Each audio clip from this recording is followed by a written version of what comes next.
Alors, tout d'abord, nous allons respirer profondément pour sentir le calme et la paix qui rentrent en nous.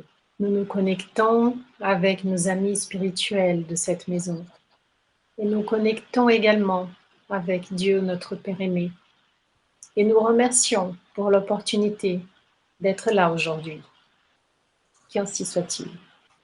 Alors, aujourd'hui, nous voulions commencer notre causerie avec une histoire. Ça faisait très longtemps, presque 2000 ans, un groupe d'amis discutait. Et ils discutent, et vous savez, quand un groupe d'amis décide de parler, ils parlent de tout et de rien. Normalement, les conversations commencent toujours bien, et au fur et à mesure du temps, ça va vers les critiques, les commérages. Mais dans ce groupe d'amis, il y en avait un qui observait tout le temps. Il écoutait, il ne disait rien, il observait, il écoutait. Et il pose une question à l'un des composants du groupe et il demande: Mon ami, comment vous pensez qu'on peut aider notre société? L'ami, il sort beaucoup de théories, les unes meilleures que les autres. Car nous savons bien évidemment beaucoup mieux que tout le monde. Nous sommes entraîneurs de football, nous sommes comme des présidents de la République. Et cet ami lui a posé la question: et si tu voulais améliorer le comportement des gens, comment ferais-tu? Il a dit qu'il fallait qu'il réfléchisse, mais que certainement, il aurait une réforme exceptionnelle, extraordinaire. Cet ami prend un parchemin et dit que pour que la société s'améliore, nous devons d'abord améliorer la famille. Qui connaît Neio Lúcio sait bien que cette histoire fait partie du livre Jésus chez vous. Qui ne connaît pas, le sait maintenant. Dans cette histoire, Jésus, il dit que nous devons aider la société à s'améliorer et que pour cela, nous devons aider la famille.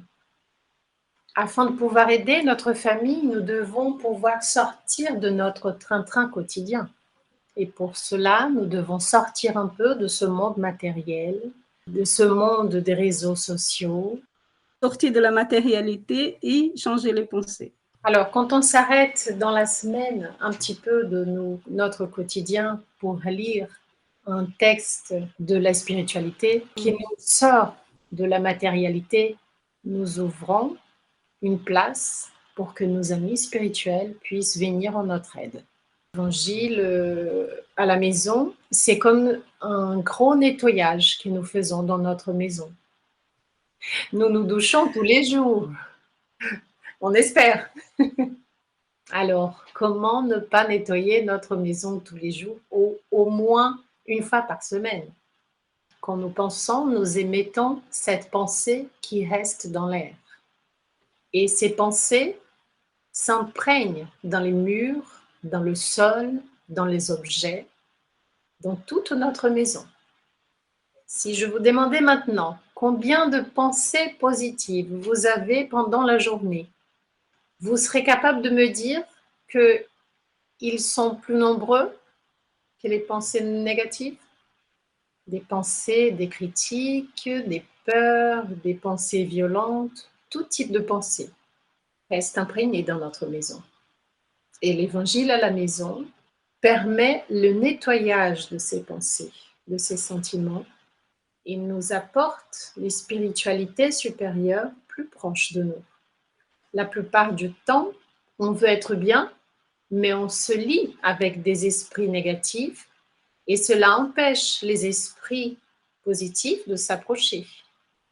Alors, quand je m'arrête une fois dans la semaine pour penser à mes pensées et à mes sentiments, j'ouvre la place pour que ce nettoyage puisse se faire dans ma maison et en moi en même temps.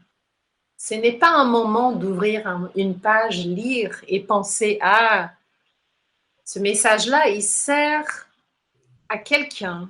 Ce message, il sert à quelqu'un d'autre. Non, ces messages est pour moi.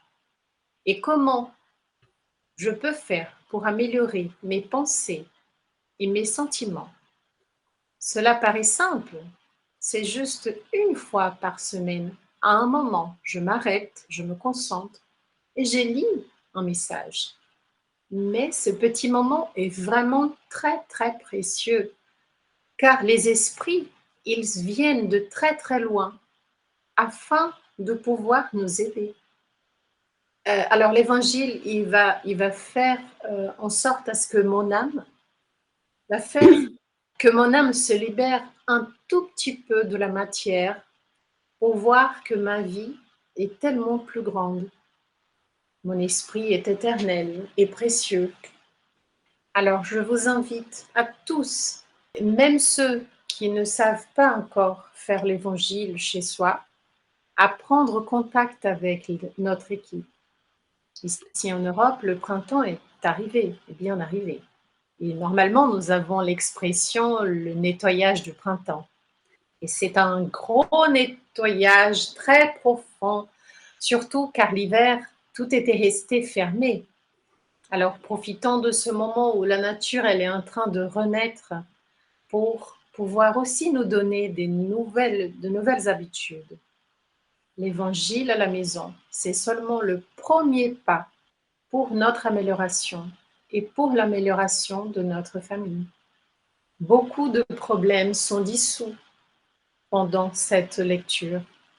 Profitons de ce moment pour remercier à l'opportunité qui nous a été donnée il y a plus de 2000 ans pour pouvoir comprendre les Écritures. Et en ce moment, nous allons fermer les yeux en respirant encore une fois très profondément et remplissons notre cœur des meilleurs sentiments.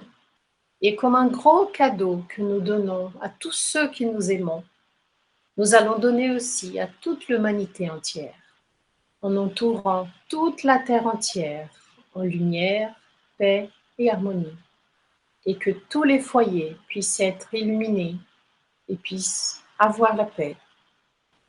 Merci beaucoup, qu'ainsi soit-il, grâce à Dieu.